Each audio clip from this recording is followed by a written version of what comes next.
Hello guys, Radhe Radhe. आज के इस वीडियो पर हम लोग कवर करने वाले हैं secondary growth in a plant body.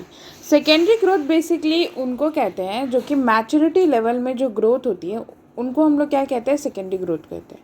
और जो सेकेंडरी ग्रोथ होता है वो बेसिकली हम लोग लैटरल मेरिस्टम में देख सकते हैं। लैटरल मेरिस्टम में दो तरीके के सेकेंडरी ग्रोथ पाए जाते हैं, दो तरीके से। दैट इज़ पहला वैस्कुलर कैम्बियम का फॉर्मेशन और दूसरा जो रहता है दैट इज़ कॉर्क कैम्बियम का फॉर्मेशन एट मैच्योरिटी। ये सारी चीज़ें मैच्योरिटी में होती है। और एक चीज़ मैं बताना चाहूँगी कि जो सेकेंडरी ग्रोथ होता है वो सिर्फ और सिर्फ डाइकॉट में होता है मैम। मोनोकॉट में इसकी कोई भी संभावना नहीं रहती है। ये जो आप प्लांट देख रहे हो यहाँ पे जो स्ट्रक्चर प्रेजेंट है, ये सेकेंडरी ग्रोथ इसमें क्या हो चुका है, फुलफिल हो चुका है। लेकिन जो यहाँ पे बीच वाला जो स्ट्रक्चर है इसको हम लोग क्या कहते हैं, हार्टवुड कहते हैं, और इसको हम लोग बोलते हैं सैपवुड बोलते हैं। ये मैं आगे चल के बता दूंगी इसी वीडियो में। Let's start the important point regarding this.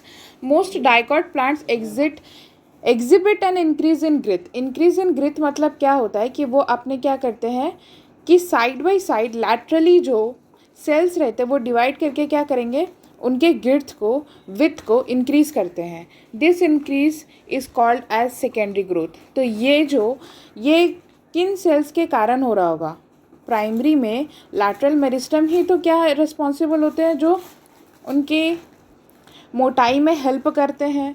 तो लैटरल मेरिस्टम का ही ये काम रहता है। और जब लैटरल मेरिस्टम सेकेंडरी ग्रोथ करेगा इन डाइकॉट प्लांट्स में तो वही क्या होते हैं, that is forms vascular cambium and cork cambium. Next point है the tissue involve in secondary growth are two lateral meristem. जैसा कि मैंने बताया सिर्फ और सिर्फ लैटरल मेरिस्टम का ही काम रहता है। पहले हम लोग देखते हैं जो प्लांट बॉडी रहता है वो बहुत ज़्यादा छोटू सा रहता है, पतला सा रहता है, बट वो जैसे ही ग्रोथ करता है उसका वुड इतना मोटा हो जाता है। तो वो सिर्फ ग्रोथ के इंक्रीज होने से ही होता है ma'am, vascular cambium and cork cambium. अब हम लोग पढ़ेंगे secondary growth in vascular bundles. तो हम लोग कॉर्क कैम्बियम के बारे में भी पढ़ेंगे, बट हम लोग अभी कवर करेंगे वैस्कुलर बंडल्स में जो सेकेंडरी ग्रोथ हो रहा है वो किस तरीके से हो रहा है मैम। कैम्बियल रिंग क्या होता है, when the cambium present between the younger stage of vascular bundle it is present as patches but later it forms ring होगा। यहाँ पे पैचेस नहीं, यहाँ पे रिंग का फॉर्मेशन करता है। अब मैं आपको ओपन वैस्कुलर बंडल पढ़ाई थी। ओपन वैस्कुलर बंडल्स में क्या होता है कि जो जाइलम और फ्लोएम होता है मैम उसमें पहले से कैम्बियम प्रेजेंट रहता है। और उसमें और एक इम्पॉर्टेंट चीज़ है कि वो क्या करने के लिए रेस्पॉन्सिबल रहेगा, सेकेंडरी ग्रोथ करने के लिए रेस्पॉन्सिबल होता है। तो इसी रिंग लाइक स्ट्रक्चर को जब ये एक रिंग फॉर्म करता है तो उसको हम लोग लेटर ऑन कैम्बल रिंग कह देते हैं। और जो ये अर्लियर स्टेजेस में प्रेजेंट रहते थे तो वो एकदम पैचेस की तरह इस तरीके से प्रेजेंट होते हैं। उन्हीं को हम लोग क्या टर्म करते हैं, कैम्बियल रिंग। एट मैच्योरिटी आप उस कैम्बियल रिंग को जो रहता है वो अच्छी तरीके से देख सकते हैं जाइलम और फ्लोएम के बीच में। नेक्स्ट इज, अब यहाँ पे हम लोग पढ़ेंगे इंटरफेसिकुलर कैम्बियम और इंट्राफेसिकुलर कैम्बियम क्या होता है। तो बेसिकली जो सबसे मिड पार्ट होता है उसको हम लोग क्या कहते हैं, पित्त बोलते हैं। और जो भी स्ट्रक्चर एंडोडर्मिस के अंदर होता है उसको हम लोग क्या बोलते हैं, सिटाइल कहते हैं। अब यहाँ पे ये मैं बताना चाहूँगी कि इंट्राफेसिकुलर क्या कहते हैं। इंट्राफेसिकुलर उन वैस्कुलर कैम्बियम को कहते हैं जो कि जाइलम और फ्लोएम के बीच में प्रेजेंट रहेंगे, ठीक है। लेकिन ये जो रहते हैं ये सेकेंडरी डेवलपमेंट अंडरगो नहीं करते। इंट्राफेसिकुलर कैम्बियम जो रहते हैं वो सेकेंडरी ग्रोथ के लिए रेस्पॉन्सिबल नहीं होते, बट जो भी कैम्बियम जो प्रेजेंट रहते हैं एक जाइलम फ्लोएम और दूसरे जाइलम फ्लोएम के बीच में उसको हम लोग इंटरफेसिकुलर कैम्बियम कहते हैं।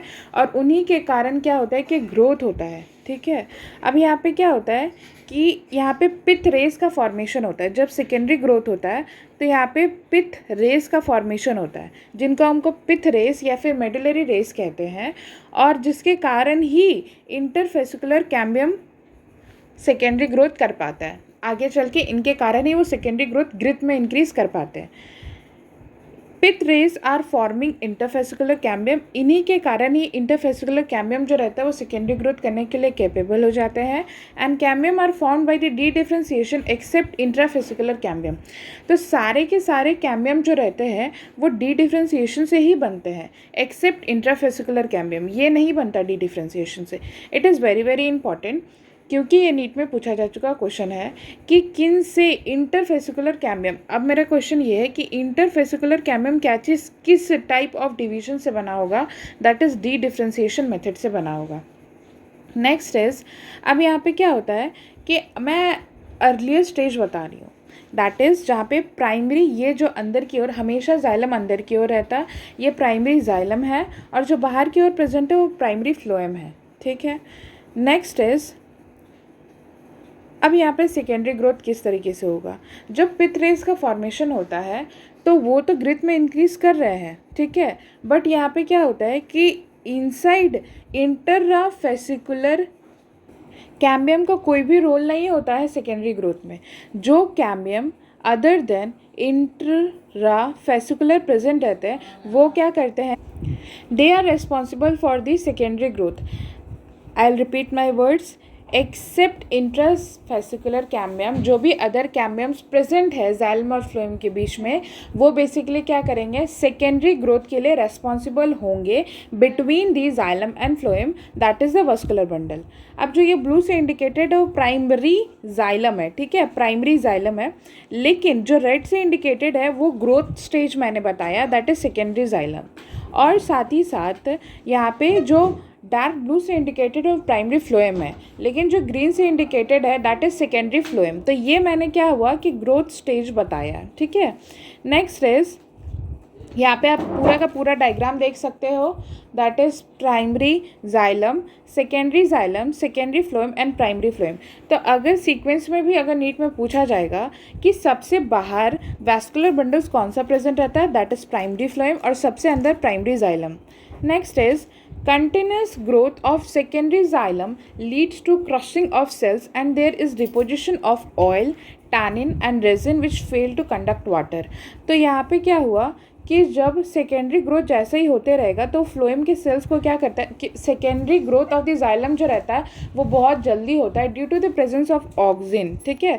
और साथ ही साथ जैसे इस सेकेंडरी ग्रोथ में क्या होता है कि ये बढ़ते जाता है तो ये क्रशिंग ऑफ द सेल्स हो जाते हैं, बहुत सारे सेल्स क्या हो जाते हैं, डैमेज हो जाते हैं, बहुत सारे फ्लोएम के जो सेल्स होते हैं वो क्या हो जाते हैं, डैमेज हो जाते हैं। तो वहाँ पर क्या हो जाता है, डिपोजिशन ऑफ ऑयल होता है, टैनिन होते हैं एंड रेजिन होते हैं विच फेल टू कंडक्ट वाटर। मतलब इसमें क्या होता है, कंडक्शन ऑफ वाटर जो रहता है वो नहीं हो पाता। तो इनको ही हम लोग हार्टवुड एंड सैपवुड में क्या करते हैं, डिवाइड करते हैं। अब हम लोग मानते हैं या हम लोग पिक्चर में भी देखें कि ये जो बीच वाला जो रीजन रहता है, यहाँ पे क्या होता है कि यही रीजन जो रहते हैं वो लेटर ऑन क्या बनते हैं, हार्टवुड, और ये जो जहाँ पे कंडक्शन हो रहा होता है वो लेटर ऑन क्या कहलाता है, सैपवुड। अब यहाँ पे ये कहलाना है कि ये जो डार्क इन कलर का जो फीचर है वो बीच वाले स्ट्रक्चर का central part of the wood का रहता है, और उसको हम लोग क्या कहते हैं, ड्यूरामेन कहते हैं। और वो क्या करता है, वो तो कंडक्शन के लिए रिस्पॉन्सिबल नहीं होगा, देयर इज़ नो कंडक्शन रहते हैं, तो वो क्या चीज़ के लिए रिस्पॉन्सिबल होगा, that is provide mechanical strength रहते हैं। वो क्या रहते हैं, मैकेनिकल स्ट्रेंथ प्रोवाइड करने के लिए रिस्पॉन्सिबल होता है, जिसको हम लोग क्या कहते हैं, हार्टवुड कहते हैं, ठीक है। और साथ ही साथ सैपवुड क्या होते हैं, other than the dark in colour structure, जिसको हम लोग क्या कहते हैं, सैपवुड कहते हैं, जो कि कंडक्शन के लिए रिस्पॉन्सिबल होता है। वहाँ पे क्या होता है, फंक्शनल वेसल्स एंड ट्रैकेट्स रहते हैं। वहाँ पे कोई भी ऑयल का, रेजिन का, टैनिन का जो रहता है वो डिपोजिशन प्रेजेंट नहीं होता, वहाँ पे कुछ भी नहीं होता है। इसीलिए यहाँ पे क्या होता है, जो भी वेसल्स होते हैं, ट्रैकेट्स होते हैं, या जो भी सेल्स एंड द टिश्यूज़ रहते हैं वो क्या होते हैं, फंक्शनल रहते हैं। इसलिए फंक्शनल वेसल्स एंड ट्रैकेट्स रहते हैं। अब यहाँ पे वेसल्स एंड ट्रैकेट्स है तो ये तो obviously better type of conduction हो सकता है इनमें, वाटर्स का, मिनरल्स का। तो यहाँ पे नो डिपोजिशन होता है और ये कंडक्ट करेंगे वाटर, और ये लाइट इन कलर होते हैं, इनको हम लोग क्या बोलते हैं, एल्ब्यूरिनम, and it is known as sapwood. So this is the difference between a hardwood and a sapwood and the secondary growth. Thank you.